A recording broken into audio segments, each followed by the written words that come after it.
Good morning, and welcome again to Who Am I? I don't know why I start the program this way every morning. I just don't know how to start it. I just have to jump in and see what happens. So, who am I, you say? Who am I? Who am I as specifically in relationship to source energy? Who am I as source energy? That's the biggest question. Because you can answer that question, who am I, in a lot of ways.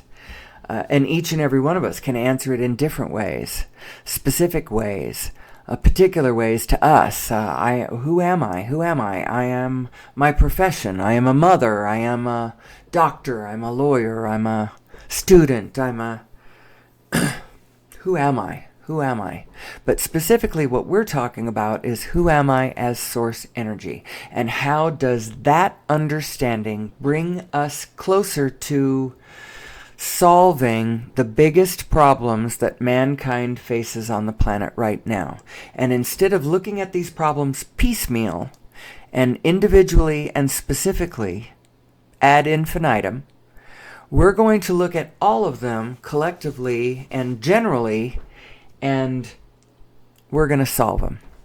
Actually, we're going to solve them. And then, from that position, then we all got to go out and actually solve them. But it will be the blueprint. How do we solve our problems? Well, first of all, I think we got to understand where those problems came from.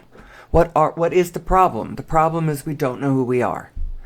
And we don't know how it works. And we don't know how the energies move. And we don't know how to read our own emotional guidance system. And to top it all off, I don't know if this top it all off because I got more things to say. We are burning fossil fuels. We should not be burning fossil fuels. They are causing us to live in a paradigm of scarcity and unsustainability and lack consciousness, when in actual fact, we live in a paradigm of unlimited potential, absolute abundance, not a finite pie, but a growing infinite pie, an infinite pie, that if we would but focus our configuration in the correct direction, we could create the abundance that we are all looking for. We truly can.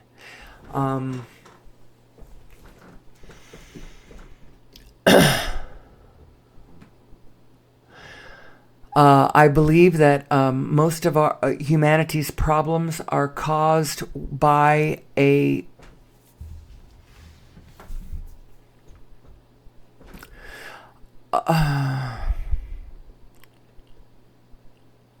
it is a misunderstanding of who we are. It's when we live our lives not in alignment. You could say when our heads and our hearts are not connected to one another. That heart-brain coherence thing is a thing, and it's a big deal. There is a whole organization that's been studying it for the last 25 years in a very scientific manner.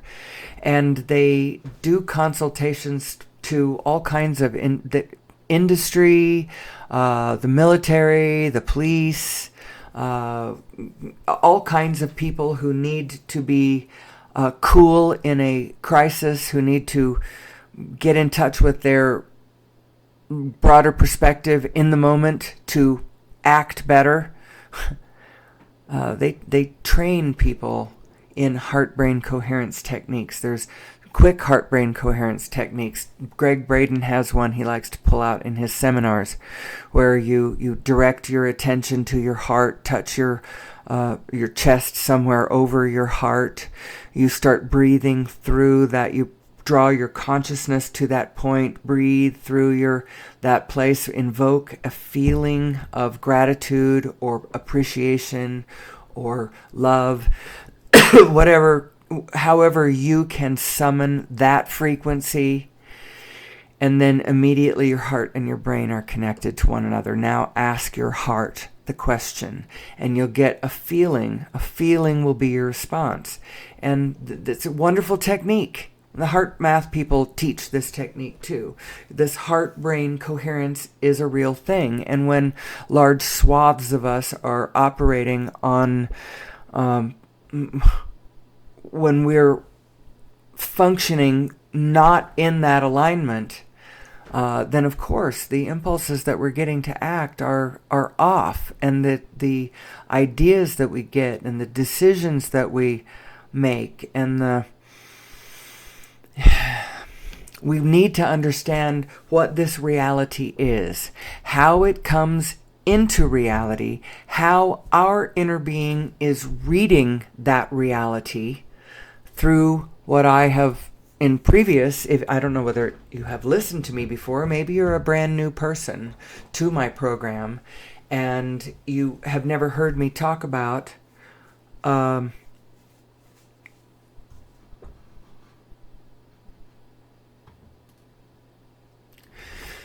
maybe you're brand new to the program and you've never heard me talk about, I'm sorry, I have lost my train of thought, so I'm not sure exactly what I was talking about right there. Forgive me. I paused it, tried to find it, couldn't find it. So we're just going to go back to this thesis statement, which is that I believe that all of the problems plaguing humanity stem from a couple of very simple sources.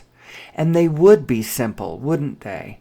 It's only human beings that kind of overcomplicate things. We are not understanding our God-given guidance system. Oh, I know what it was I was going to talk about. The allness channel. If you have never heard me talk about that, it is the way that your inner being really does have full awareness of what is physically present in the field. Every plonk now, fully cognizant of everything that is in physicality in the moment. Your inner being just knows what's there.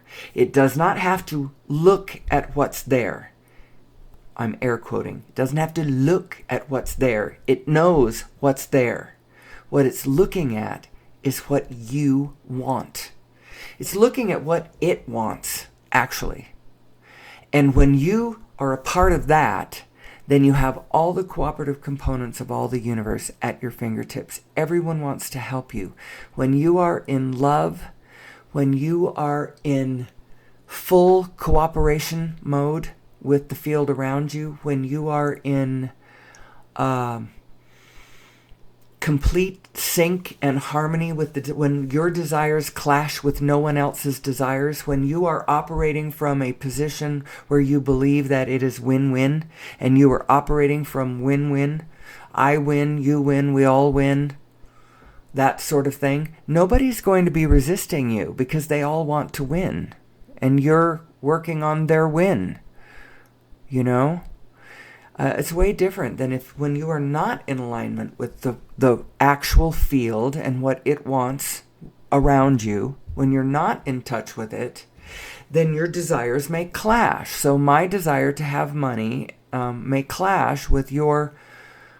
So maybe I don't have any really good ideas about how to get money, and so my ideas about how to get money is I want to go rob my local 7-Eleven. Well, that right there, that desire is going to clash with the person who owns that 7-Eleven, or the person who insured the guy who owns the 7-Eleven, or the police department, which now has to go deal with or whatever. You know what I mean? Those are desires that are out of alignment. So when Abraham says you can be, do, or have anything that you want, the caveat to that is find where your desires are in alignment with your inner being.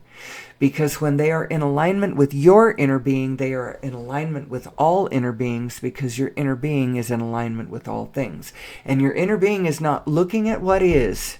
Your inner being knows damn well what is. It's looking at what it wants. And what does it want? It wants what everyone wants. It wants the win-win-win-win-win-win-win-win. Because from the win-win-win-win-win-win paradigm is born the magnificence of natural ecosystems. And this is how human beings could interact, not just interact, but co-create with the natural field around us instead of fighting it all the time. We don't need to subjugate the nature.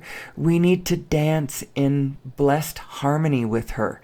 And we don't have to go backwards to an agrarian idealist paradigm in order to do so. For one thing, you're going to get a lot of space age people disagreeing with even wanting to do that. They kind of like the way it is. They don't want to go back to mud huts and grubbing our living out of the land. They really don't want to do that. And they don't need to want to do that, because actually humanity can have it all. We can have it all. We just need to, first of all, I believe very, very fervently that we need to focus on plugging into a different energy source. Fossil fuels just ain't the way. And we don't have to leap forward in action immediately beyond the action of raising our consciousness to believing that it is even possible to do so.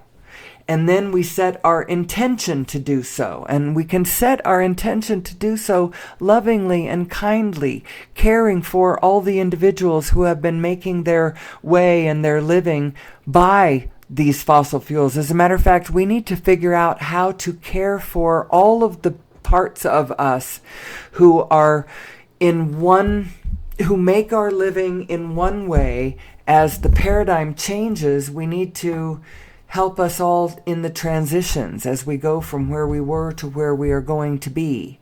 The resistance to the change always comes from the people who don't want to let go of the paradigm that's been making their money. The people down there who are actually mining the coal or drilling for the oil or whatever, they're the ones who put up the highest resistance to the change, to the new. We got to make sure that we are all cared for, that we are all taken care of every step of the way, because we are one morphogenetic field. And whenever we create things on the one hand that are, or continue to maintain things that are unsustainable, we step on the toes of some, we create negative energies in the field, we create, as I would like to say, Shiva energy in the field. And then there are human beings who, without a going positive momentum of their own, will fall into entrainment with these negative Shiva energies. They will be the ones that pick it up, this thug energy that is laying around out there, this aggrieved.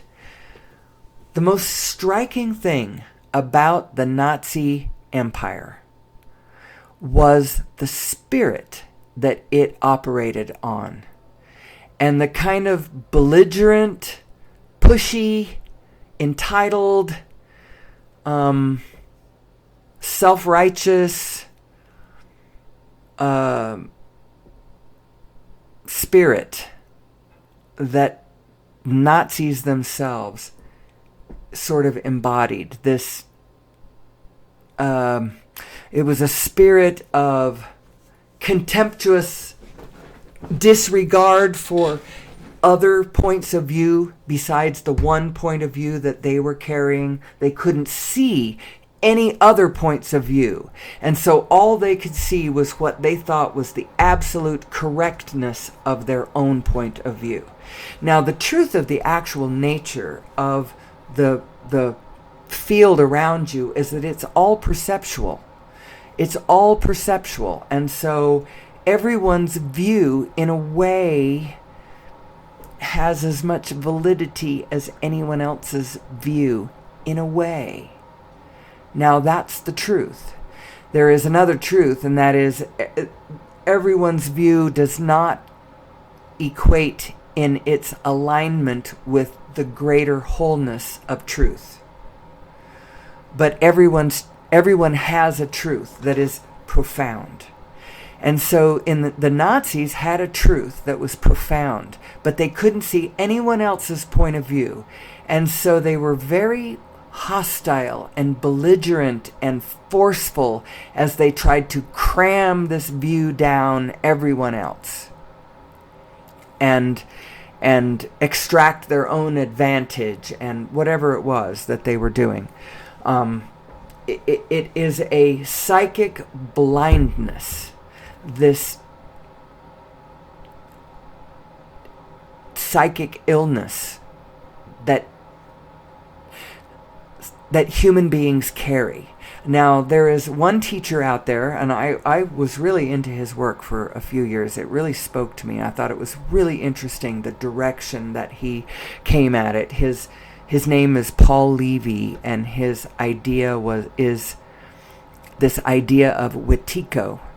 And he gets that term from, it's a Native American term, and it refers to a kind of psychic condition that the Native Americans noticed was quite rampant in white man. The white man had Wetiko disease quite a bit. They already knew about it because they experienced it. Sometimes it would come out in one of their own people.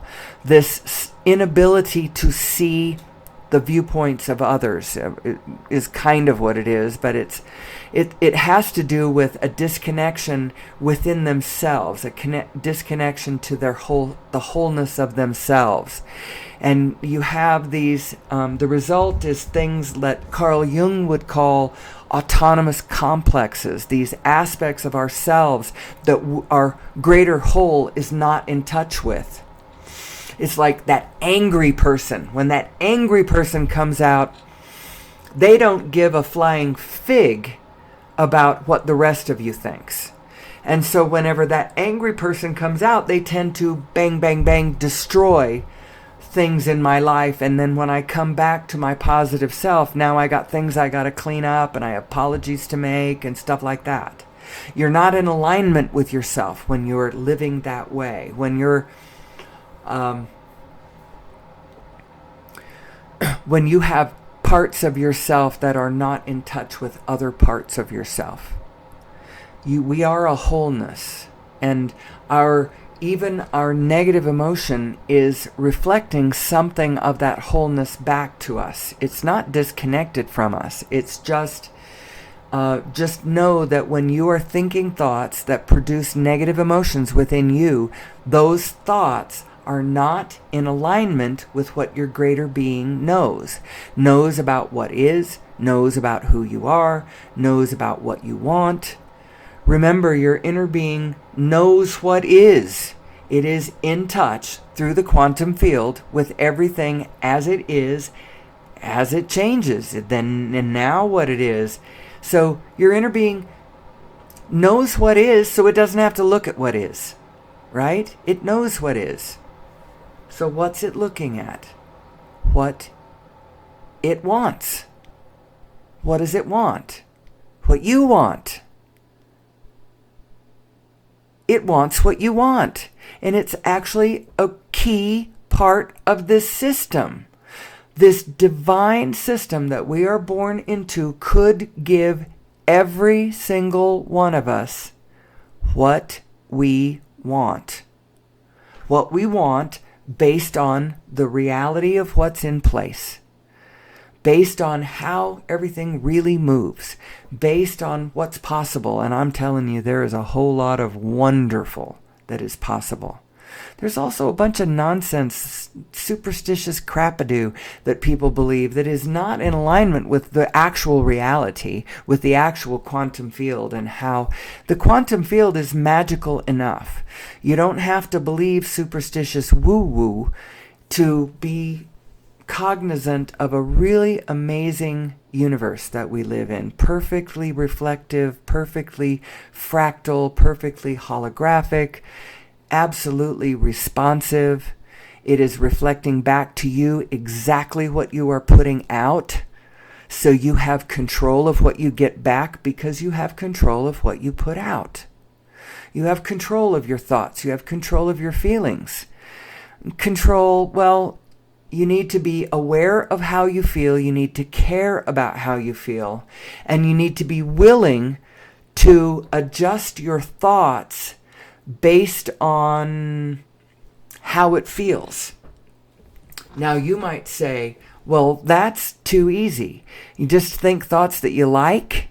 Well, that doesn't seem right. I'll just think that the world is made of cotton candy and butterflies, right? And then I'll feel fine. Well, actually, there's something else in there that's going to stop you from being able to do that, and that is your beliefs. And so if you have engaged your analytical mind in any way, and even if you haven't, it's still engaged, the fact is you cannot... you can't think a thought like that if you don't believe it. And quite frankly, I am a sensible enough person. I don't believe that the world is made of cotton candy. Even if that felt good to me to believe that, I can only believe what I believe. I can only believe what makes sense to me. Now, Abraham assures us that our beliefs are just simply a matter of thoughts that we continue to think. And that's true to a point, except for I believe there is also a relationship between what our analytical mind is thinking and whether or not that is in alignment with how reality actually is, with how the atoms are actually laying down out there. Now, you can talk about the physical world and you can talk about it from 1 minute to the next, and it's changed in the 1 minute that you talk about it. So the absolute nature of and shape and form of the physical reality, that, is always changing. So what are we really talking about? We're talking about how that form comes into being. So this is how I see reality. This is what I believe is happening. I believe that there is source energy, and then there is that which source energy turns into form. So there is the formless, and there is the form. The formless gives rise to the form. What is the formless? It's the quantum field. It's this sea of Plancks that can dance into anything. Pure, infinite potential. There is, however, such a thing as momentum. And that's actually really important. You would want there to be momentum because it gives some stability to the ground underneath you. If there wasn't momentum, then you could just flit from one scene to the next. And actually, that's kind of what happens in your dreams when your same mechanism is not attached to the momentum of the atoms and molecules and physical things that are moving in the rolling field of manifested flux, the fluxing, rolling manifestation. That.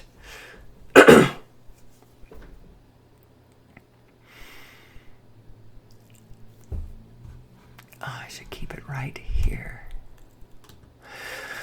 That formless field that you are, when there isn't the momentum, then you can your emotions can flit you from scene to scene to scene to scene.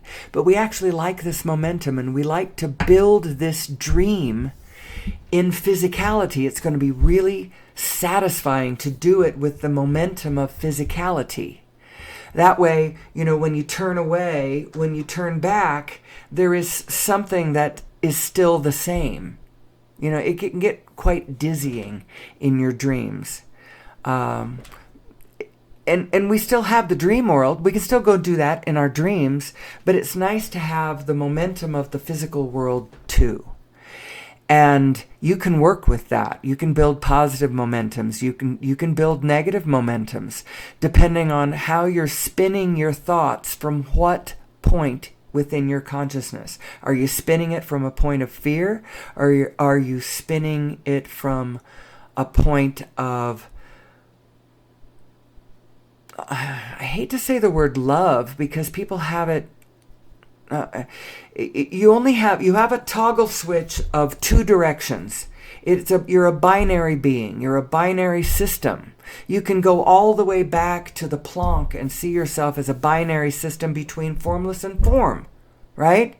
Between the eternal source aspect mind that you are and the finite expirational based in flesh mind that you are. There's a binary self right there. Those two minds. You are your left and right brain. You're binary in all kinds of ways. However, that binary system combines to create a whole oneness. And so we are all one thing. We are all one thing. We are the Planck field, which is forming into stuff on this physical plane. And isn't it fun to play with? And our inner beings are... they are aware of all the stuff and looking to the wanted. What is the wanted? So what are you looking at? If your inner being is always looking at what you want, aware of what is and looking at what you want, what are you doing? What are you doing? Are you all balled up, focusing on all the aspects of this world that we have that we don't like? And God knows there's plenty of them. You could make a career out of doing nothing but noticing things that you don't like. And we're almost taught to do that.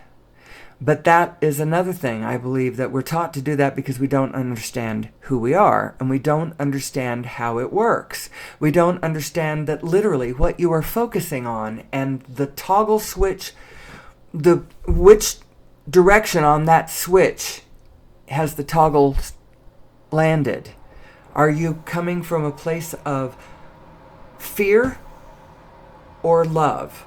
From growth or protection? I said it the opposite. From growth or protection, love or fear. Which way were you looking when that thought spun out and then you started moving that direction? You got impulses from some form of energy and you started walking that direction. What was the impulse? Was it a protective impulse? Or was it an eager, interested, joyful, hopeful, dancing, creative impulse? Which one was it?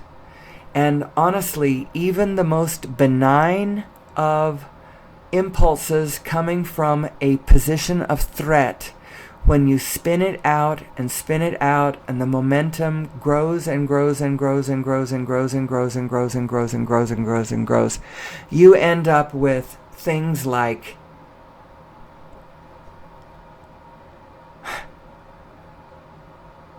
the military arm of the United States government. That kind of thing. It's really not a good thing. It's really not a good thing. That momentum has gotten out of control. Now, you might point at physical realities in our specific nowness why you can't jump immediately to dismantling all that. Well, and I wouldn't want us to jump immediately to dismantling all of that. I'm looking for the downstream position. And quite frankly, when you get all the way to it, if you have not gotten out ahead of this, and this whole thing ends up evolving into, they are dropping bombs on us, where is my downstream? My downstream from that position might be, well, I have anti-aircraft guns, and when they start flying over, I'm going to shoot them down. That's my path. That's downstream from that position. Is that ideal? Is that where we're going? Is that what we want? Absolutely no. I listened to an Abraham yesterday that was pointing out the relative position of being downstream. And she had somebody on there she had somebody in the hot seat who was some kind of a healer. No. They were in a position of certifying people as, maybe they worked in the VA's office. I don't know. They worked in some office, maybe not the VA, Social Security office, I don't know.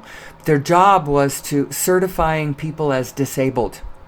And they didn't like that because they didn't want to lock anyone into being disabled because that isn't their actual natural state, and he didn't want to lock them in there. He wanted them to find their abilities, not lock into their disabilities. And Abraham pointed out how there's downstream. Ultimately, he's correct. However, from where they are, that being able to have some benefits based on where they are in that moment could be a source of relief for them, and in actual fact, from their position was a downstream position. That ultimately, you can't judge these positions except for where you are on the grid. You can't judge them from the outside. Is this an upstream position or is this a downstream position? Upstream is that toggle over to fear. Downstream is to... all these ideas tie together. And my general thesis overall is we need to understand source energy. We need to understand the source of matter. We need to understand the nature of gravity. Speaking of which, we're going to... I'm just over the half-hour mark, so I did say this was going to be a shorter program than usual. I don't know why, because I had a big biff on the first part of this. On my take one, I had a 50-minute biff try at this, so it's a little later in the morning than usual. It's almost 6:30 already. Holy cow.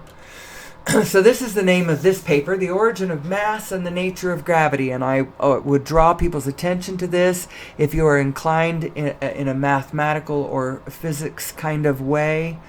Get really nerdy, get out on the leading edge, get away from conventional understandings and understand the very latest of our understandings. The Origin of Mass and the Nature of Gravity. This is the full abstract here. This is an explanation of how reality is coming into being and how gravity adds into all that. And I would also advise, over on Gaia is a show called Quantum Revolution, I think is what it is. Quantum Revolutions, something like that. I think you can find those episodes on YouTube. You don't have to have a subscription to Gaia in order to be able to watch that, I think. Google Nassim Haramein, Gaia, not Google it, YouTube it. Go onto YouTube and put that information in there and watch his series on this new unified understanding, and he gives you kind of a layman's perspective on a layman's understanding of it. So it's not excessively mathematical, although he does explain some of that stuff. Very good. So these are some screen captures that I got from the 37-minute YouTube video that explains his paper, his latest paper. It was him and a couple of other scientists, mathematicians, published this paper back in September. This shows us, this explains how a proton is a black hole and what that actually means. It's actually a very stable black hole. Black holes, there is something that happens with a black hole called Hawking radiation. And, this isn't the one that tells you. And a proton is a black hole. And it does suffer or experience Hawking radiation. Suffer is the wrong word. It experiences Hawking radiation, but it's a very, very, very, very, very stable thing. If you do the math, it turns out that that proton is going to be a proton for some 10 to the 35 billion years, more or less, approximately. These are all from the... here we go. This one is showing how well, I'm not going to really explain these today. This is a short program today. I'll do more of this stuff later. But because there it is. There's the one that shows that the black hole proton Hawking evaporation time is approximately 10 to the 35 billion years. That proton is going to deteriorate eventually, but in the meantime, other protons perhaps winking into being across the event horizon, or certainly other universes popping into being as they are Hawking radiation plonks being flung off of other universes, which are also black holes. It's black holes all the way up and all the way down, and they are all exchanging their information through these wormholes. Everything is connected to everything, and that's how the universe is holographic. It's exchanging its information across all these scales. And our understanding of this is going to bring us into better harmonic resonance with the biological field around us, so that we can co-create the abundance of a natural ecosystem, even with human beings in it. You know, that seems to be the one difference between a natural ecosystem and a ecosystem soon to be dead, is human beings in there. But it doesn't have to be that way. It doesn't have to be that way when we better understand who we are and how this works. How your singular job, whoever you are, you don't actually need to understand all this analytics as in-depth as I'm talking about it. You don't actually need to understand this. The way that you can tell if you are in alignment with your inner being is you are somewhere on the emotional scale in the positive. You are anywhere from satisfaction, that's the ground base level of being. You're anywhere from satisfaction on up. If you're in satisfaction, you're in alignment with your inner being in this moment. And so you're in and out and in and out and in and out and in and out all the time in your state of being. Now, what are your thoughts doing? Your thoughts may have a general larger momentum going that's in general, it's out of alignment, but you come into alignment now and then. So what I'm saying is, you got to boil this back, dial it back more. You actually don't have to. You don't have to understand any of this. You just have to be satisfied or more. And if you aren't satisfied or higher, then some of this understanding will help you. How about that? If you are satisfied or higher, then you probably don't need to understand this. You are already taking the guidance from your inner being. If, however, you are in a state of negative emotion for whatever conditional reason that you believe is justified, you're staring right at that condition that you don't like. You're staring right at that toxic lithium mining field. You're staring right at drowning polar bears. You're staring right at the place your lover used to be, and now your lover's left, or they died, or something. You're staring right at where they used to be. And all these things are causing you to go into a state of negative emotion. And from that state of negative emotion, you are spinning your thoughts. Well, you shouldn't be doing that, because that's not how your equipment works, and you have a toxic flaw within your conclusions. They're all going to be out of alignment with the rest of the field now, because it's not negative. And you just took an out of alignment and chaotic impulse and spun it into whatever. And if you keep doing that, then whatever that, you're creating something. You're spinning it into being. So get into alignment with your own inner being. That's a very important thing. And you might say, well, it would be so easy to be satisfied if anything around me was worth being satisfied about. And I promise you it is. So the way you get into better alignment with your inner being, start writing positive aspects. Make your list of positive aspects. Start intentionally focusing upon aspects of the world around you that you like. Because in your plucking out aspects, instead of seeing the whole field and then determining that something's bad, that's actually where the problem is. The whole thing is good.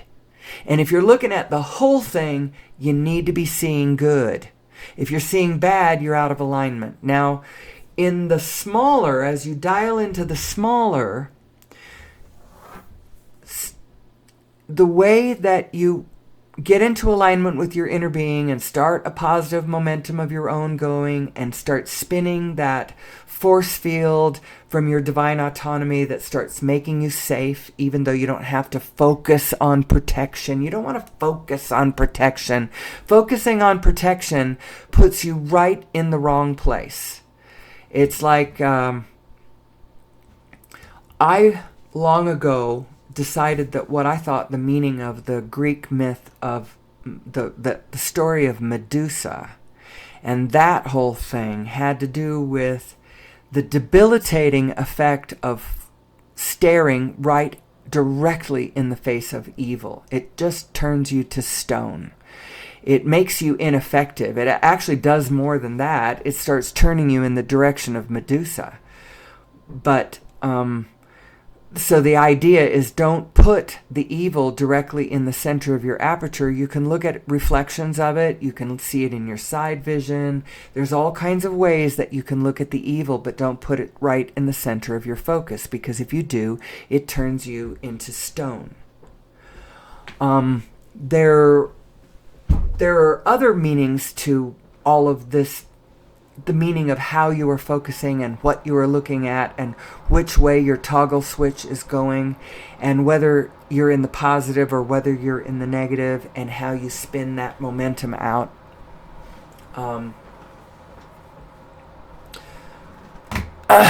Let's see. So your inner being is looking at what you want. And as such, it is also looking at what all of us want. Because there is a win-win. There is a place where we could all be, where we would all get everything that we want. But there's only one way to find that place, and that is everybody has to get into their divine center and figure out what they want, and where what they want meshes with what is, with how reality actually unfolds, with what, not so much the exact state of the rolling manifestation at any given moment, but certainly it needs to be grounded in the way the rules unfold, in the way the motion plays out, you know? Some people are way too fixed on staring at an aspect of the situation that is changing, even as there's no reason to fixate on something if it's moving. How do we get what we want?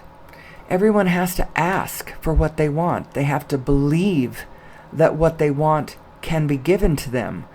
And then we have to massage our beliefs and our emotions, focus them into a place where we understand we have to work on our focus, because it's our focus and our belief and our focus, our feelings and our beliefs that we're focusing together to find that place where the win-win is. There is a win-win. There is a win-win. There's a place where everything that all of us love comes together. And what is it that we love? I'll tell you what we love. We love... Let me just see if I can get in touch with what we love. We love play. We love fun. We love abundance. We love lush, abundant, healthy ecosystems. We love efficient communication and transportation systems. We love to go visit one another. We love to see how each other lives. We like peeking in each other's houses and tasting each other's food. We love, we love good food. We love to watch the natural world around us. Have you noticed that in every beautiful ecosystem location, there rises tourist businesses that are in the business of taking strangers into locations and showing them the wildlife. You know, whether it's whale watching tours or jungle excursions, whether it's scuba diving guided tours or mountain trekking or all of this stuff. This is what we love. We love to do that. We love being warm. We love being cool when we live in hot places. We love the feeling of security. We love safety. We love being a bit daring in the midst of a bit of a little bit of danger, in the midst of general security. We love that. We love laughing with each other. We love gazing into our baby's eyes. We love feeding our children. We love showing our children a beautiful world that they have been born into. All of those things, all of us love. All of us, every single one of us on the face of the planet loves all of those things and wants all of those things. And when you can find a way that what you want doesn't take away, so that's not your responsibility. What your responsibility is to get in touch with what your heart really wants. Get in touch with your heart. Screw your head into your heart. Link those two up. Your heart and your mind need to be linked up, or you are not thinking straight. You are out of alignment, and your impulses are chaotic. And we should learn to recognize what that looks like and make it so that we don't elect people who are really out of alignment unless we understand that in their election they are going to be Shiva energy bashing down a great deal of perhaps things that we hold dear. There are wonderful, wonderful, wonderful, wonderful, wonderful things about the organization that we call the United States of America. There are wonderful things about it. Wonderful things about it. And there are terrible, terrible things about it. And quite frankly, our inner beings are working on all of it. Moving to the better, the terrible stuff kind of falling away. But there are still terrible... So when Shiva sweeps through and tears some of this down, we want to make sure that the baby don't get thrown out with the bathwater, that we don't throw it all away. So maybe you're fussing about the military-industrial complex because you realize that from where you are, this is now a very, very upstream proposition, the military-industrial complex. So you see that in the ideal situation, when we get to where we are going, we're not going to have these kinds of weapons pointed at each other. We're just not going to. And we're not going to be worried about it either. It's the same way I don't have a gun pointed at my husband every day because I'm not worried about him. Because I know that we abide in love and all is well between us. And there is going to come a point on planet Earth when our understanding reaches that level. But we aren't necessarily at that level. And look at what good things, I was talking about the practice of focusing on aspects of things that you do like. Don't focus on the aspects that you don't like. Yeah, they're there. Yeah, okay. I don't like guns. I don't like bombs. Fine. But there are aspects of things that are powerful and wonderful about the potential. Ooh.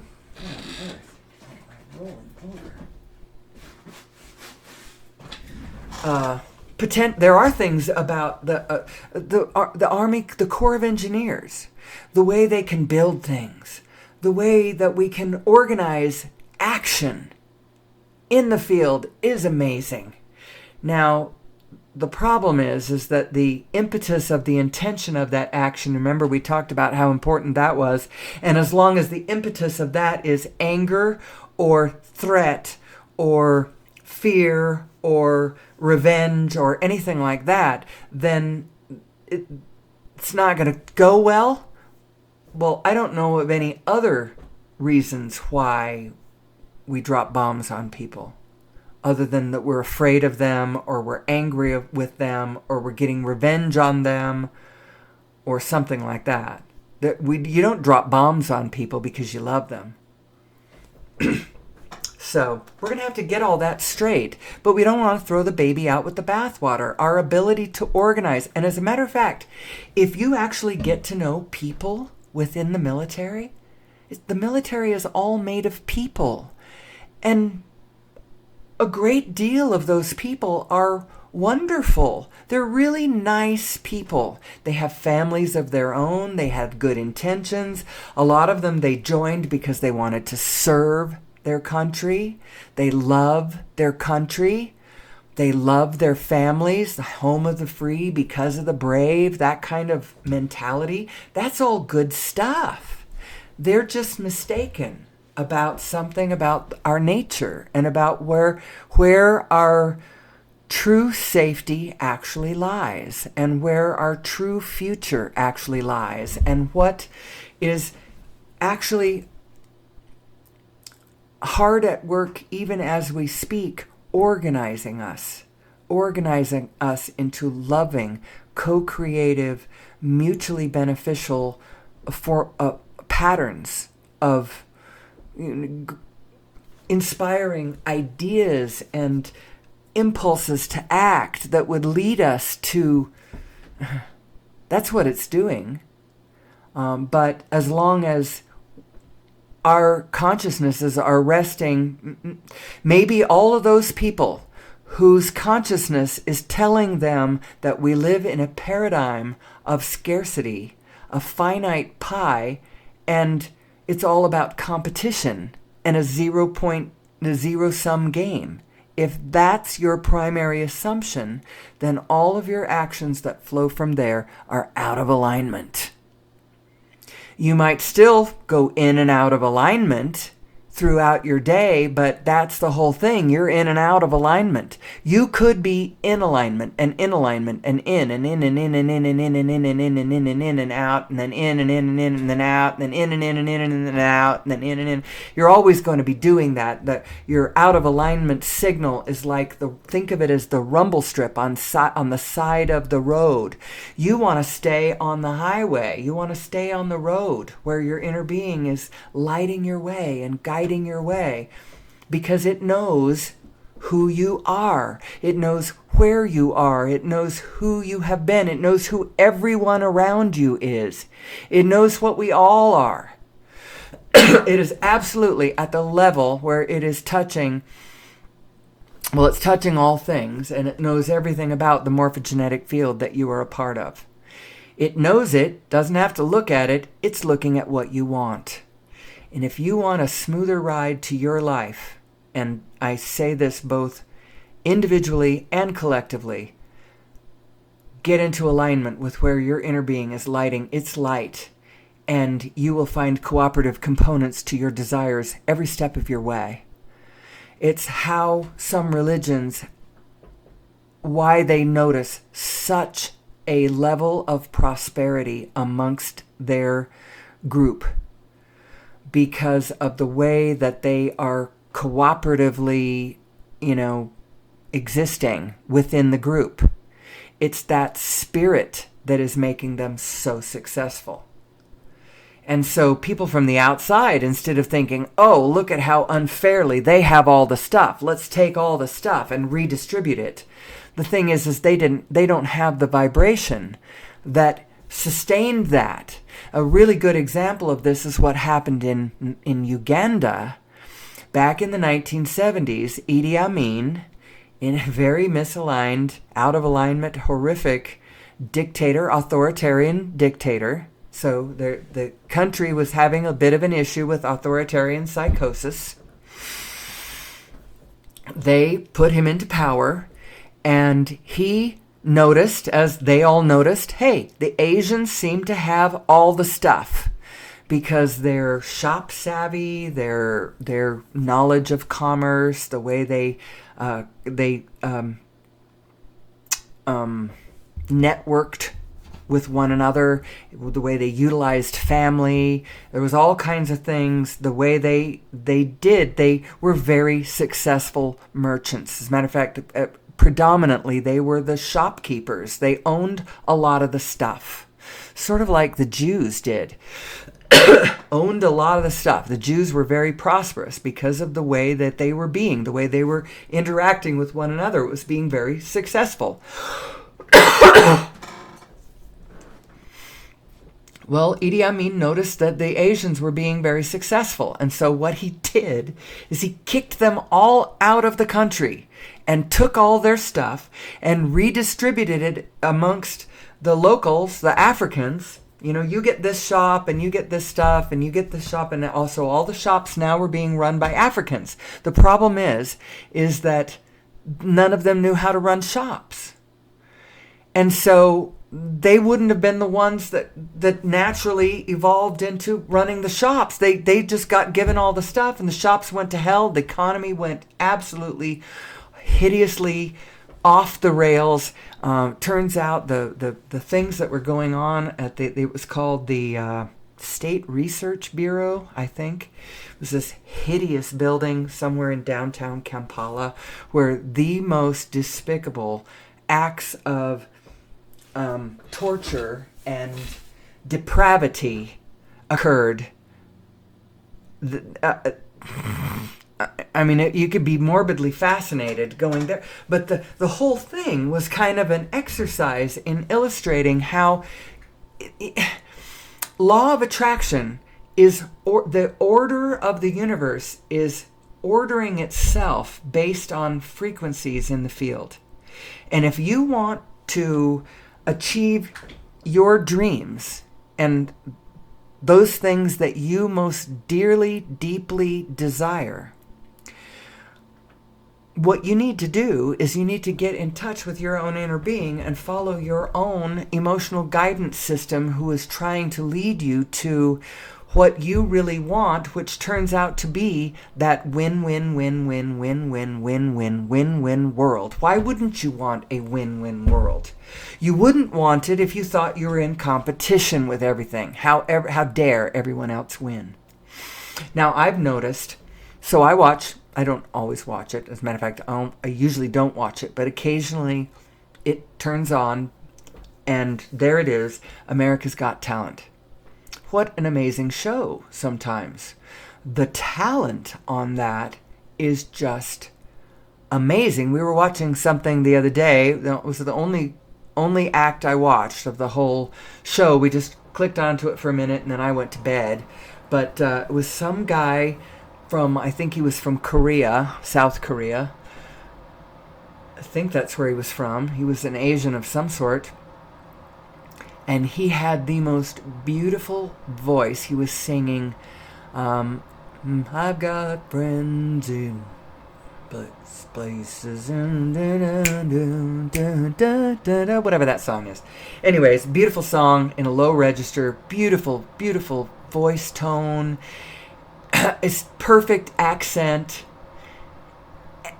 Everybody was just cheering. It was so amazing. The guy can't speak one word of English. Not one word of English. well, maybe one word of English, but the man did not speak English, but so amazing. Now, the reason I brought the whole thing up, just America's Got Talent in general, if you were looking at the world on the basis of competition, you're in competition with all of it. Then when you look at people being spectacular, it does not make you feel good. It makes you feel bad. Well, this is a place where your inner being and you are disagreeing, because your inner being knows that you are not in competition, and that actually your best bet at a satisfying, happily ever after, effective, abundant life is the more that you can figure out ways to be cooperative with the field around you, then the field around will cooperate with you. You know, I wash your back, you wash mine. Or scratch, I guess it's not wash. I wash your back.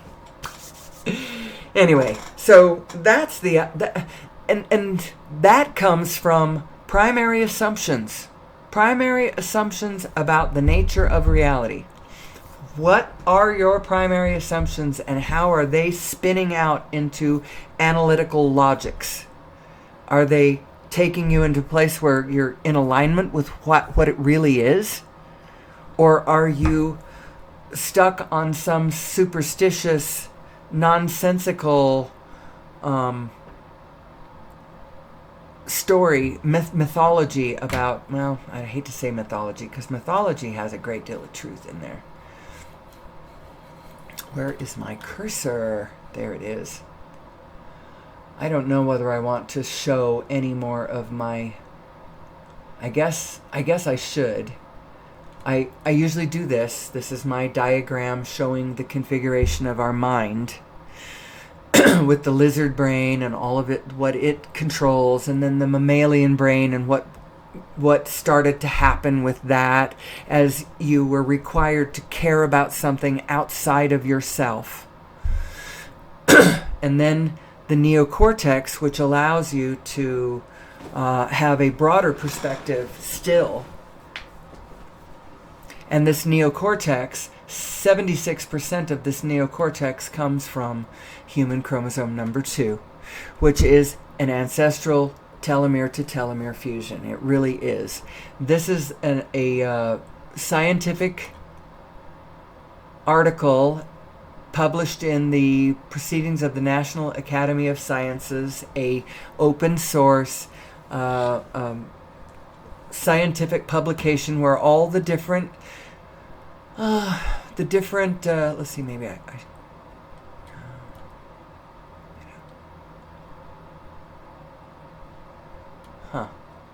I guess I'll just leave it. I was looking at an imbalance. I don't know how to fix it. Where the different sciences publish their work to their peers, who are the only ones who can really understand the language that they're talking. These geneticists analyze chromosome number 2, and it's got, all these sequences of different things. There's some telomere material right in the middle, and then there's sequences on both sides of this telomere material. And what these scientists conclude is that this is a relic of an ancient telomere to telomere fusion, and marks the point at which 2 ancestral ape chromosomes fused to give rise to human chromosome number 2. I believe that this is the missing link. This is the little boost that we got that took us from being just another hominid species upon planet Earth to being the human beings, the anatomically modern human beings that we are today. This is what we used to call it, Cro-Magnon man. We don't call it Cro-Magnon man anymore, and I'm not sure why we don't call it Cro-Magnon man. Maybe because anatomically modern humans appears more precise to us. Maybe because nobody could pronounce Cro-Magnon man. Nobody knew how to pronounce it. It's a little bit clumsy on the tongue, for sure. I don't know why, but it certainly helped. There might have been other things that happened to us. Many of the traditions and cultures around the planet from ancient times have this tradition of a creation story. And we always thought that it was just a metaphor for incremental evolutionary processes, but I'm not so sure, because I think that if we just had naturally evolved over incremental time, that we would fit in our environment better, and we would understand how we fit into our environment better, and we would have traditions going back 200,000 years. But we don't. Well, actually, I think we were created about 200,000 years ago. And I think that this genetic modification, this tweak on our DNA, it did a couple things to us. It made us, we can sing to the quantum field. When you understand how our emotions speak to this field, when our thought, feeling, and emotion all get in alignment with actual reality, and then we have strong emotion, and we actually, it's, how does it go? When thought, feeling, and emotion are aligned, you know, when Muhammad says to the mountain, "Mountain, move," the mountain must move. There's a great deal of power in this configuration that we are, given the way the field is. So I think somebody did it to us on purpose, because it gave us some powers. It also gave us these emotions that mean certain things. Now it turns out we're designed to be in positive emotion. Who knew? Who knew? When we're not in positive emotion, we start creating things that are way out of alignment, that have plenty for us not to be in positive emotion about. It sort of creates a vicious circle.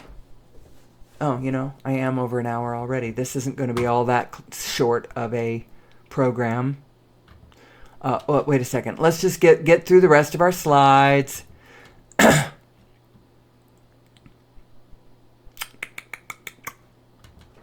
This would be a general roadmap of how to work your way out of a specific negative state. Go general. The general and the specific, you can consider them the brakes and the gas of your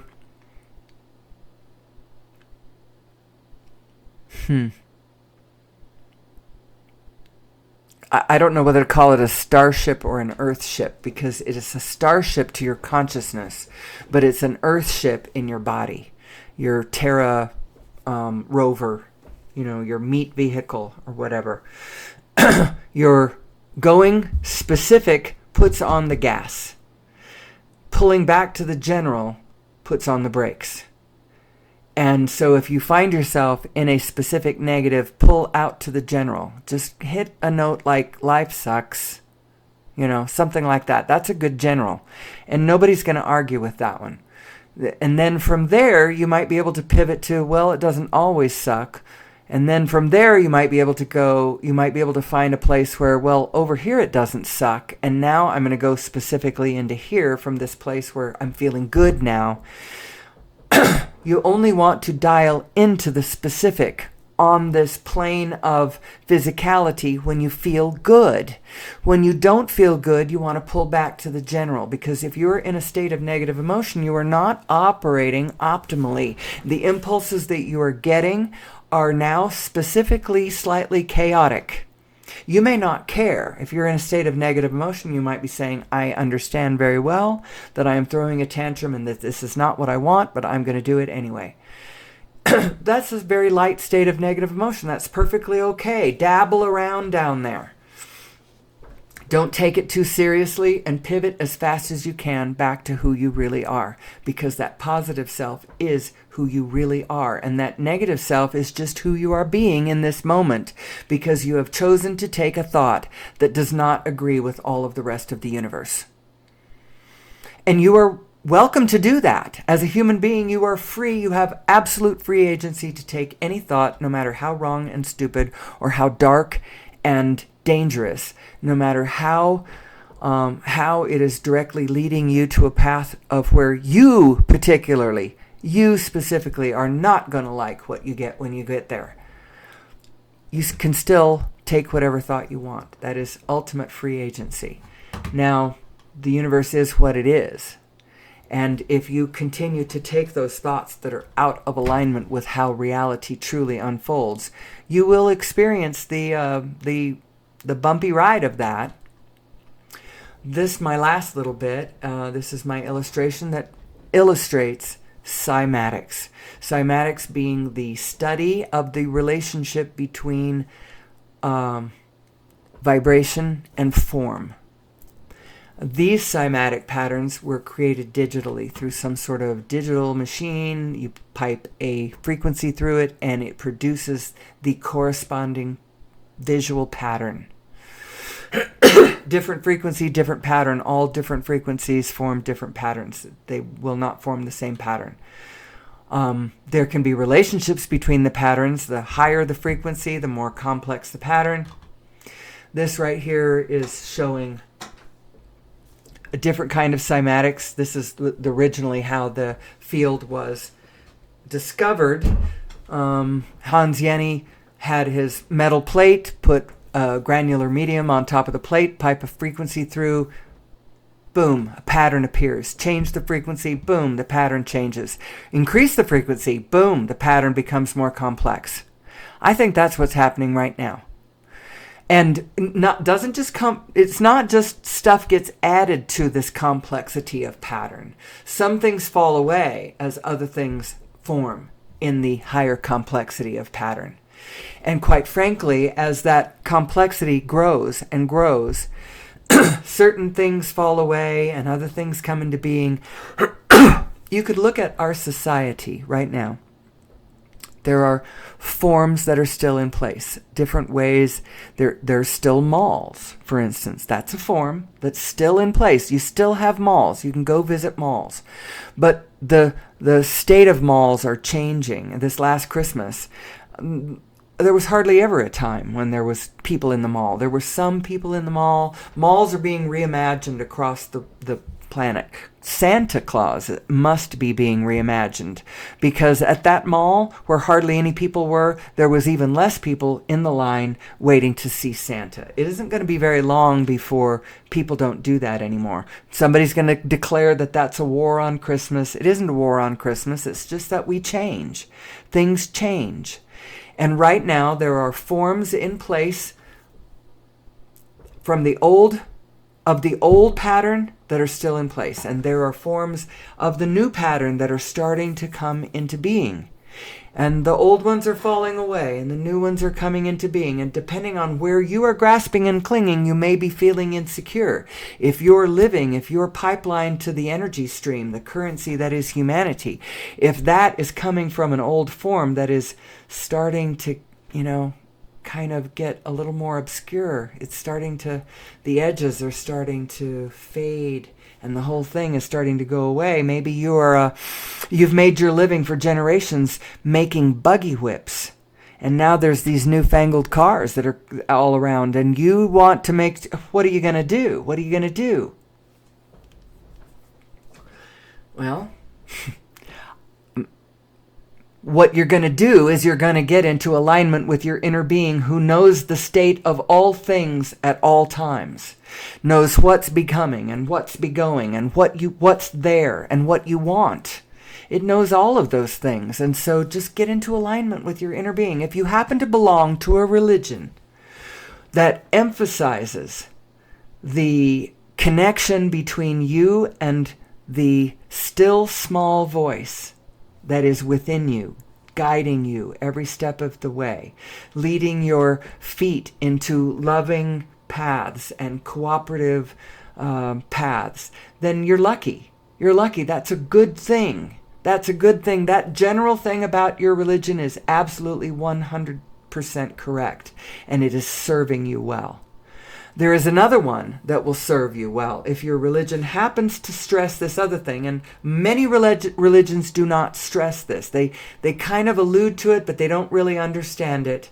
But any religion that espouses the idea of loving spirit first, you get into that state, that spiritual state first, that state of mind first, and then we talk about the gospel.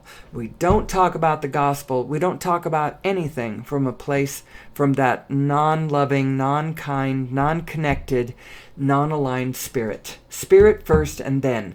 To me, that says alignment first and then, and that is perfectly correct. Now, they may have added a lot of other stuff that may or may not. So I have a particular religion in mind that I am very, very fond of. I love this religion, but I am not an active member of this religion. But there are many things that I like about it. But it may have, it absolutely does have elements of a 19th century cosmology that may not be. I certainly don't believe in their cosmology. I don't believe in the way they explain who we are, where we came from, what it means, what the rules are, and how it works. They don't ever talk about law of attraction, but they do talk about some things that lead me to understand that, vibrationally speaking, they do understand a great deal of this. And a lot of the structure of their system is set up to care for the human being as they make their pedagogical way through life. So they're really, really, really good at certain things. You know, like, boy, this religion is the best one to go to if you need a funeral. And I have done this before. I have, and as a matter of fact, when I die, I hope that these people, well, they may be the ones that I want to do my funeral, but if that's the case, I want some things read at my funeral. Somebody's going to read this at my funeral, conducted by this particular religion that I do not want to name in this thing, because I don't want anybody to get up in arms in any direction. I'm speaking in the general still. But they're good at raising children, and they're good at marriage, children, birth, death, and cooperating with one another in commerce, actually, also. But I think even they need a bigger picture, a bigger vantage point on all of humanity across all of, and actually, I don't know, maybe they do. I don't go to this church, so I don't know what they talk about.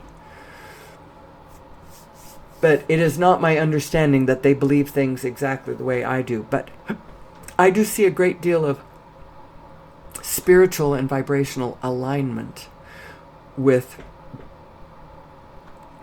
the way they behave and the things that I believe. So, in any case, that was a little bit off topic, just a little bit. My exit concept that I always throw in is these are the 5 kleshas from Buddhist philosophy, considered to be the root cause of all suffering. And you can see that how this relates to this idea of who am I? Who am I? Who am I? Who am I, and what is this quantum field, and how does it work? Not knowing what's real, grasping and clinging to the unreal, grasping and clinging like to the forms that are passing, not understanding the motion of the rolling flux of the manifestation, being afraid of the unreal and recoiling from it, identifying with an imaginary self, fear of death. Some days I will describe this, I will discuss this further. Today I'm just going to show it. These are the 5 kleshas. And you can see perhaps how they might relate to my general thesis, which is, I believe that our greater general understanding of who we are, just from a layman's perspective, will make all the difference in all ways. Individually, emotionally, socially, and then collectively, because it's going to lead us to a freedom from fossil fuels. We need to be free from fossil fuels. We need a pure, clean, free energy source that will fuel our civilization forever. That's what we need. Any society out there who has sustained itself for thousands of years or tens of thousands of years or a million years.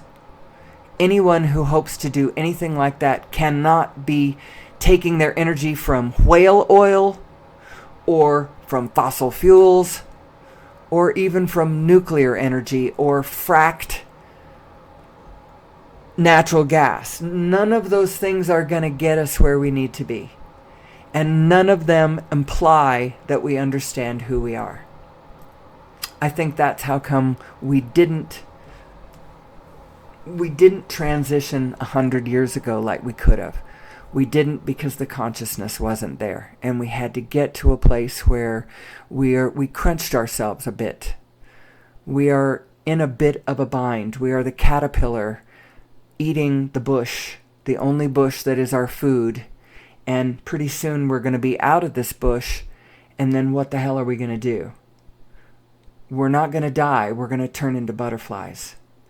And all is going to be well. If I had one flash news, if I had one news flash to give to everyone, it would be this. In spite of what I seem to have been speaking about, all the things we don't want and what reality really is, the fact of the matter is, fear not, for all is well.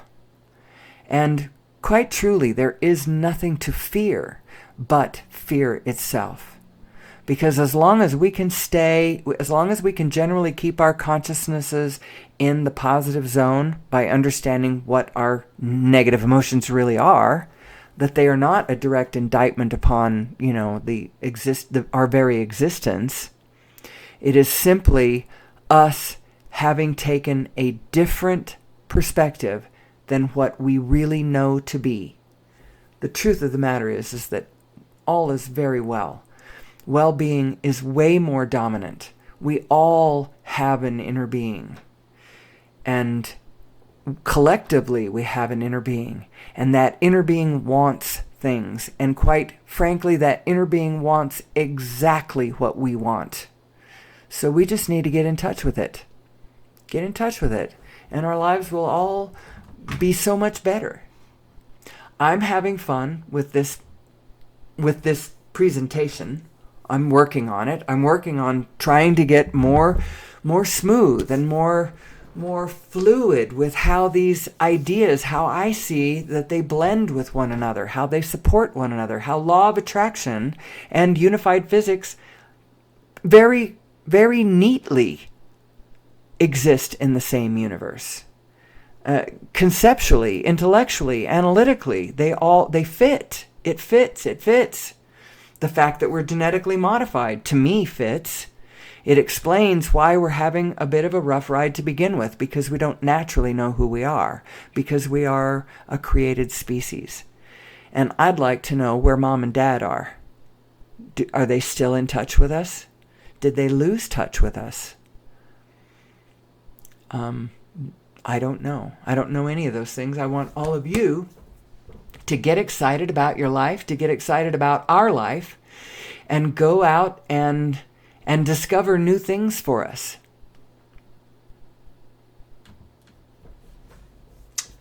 Because I think that's the way it works. And so in the spirit of that, I will be back tomorrow to discuss more. If you are interested in more fully understanding how this works, not everybody needs to keep listening to me, for heaven's sakes. I'm kind of saying the same thing to a point.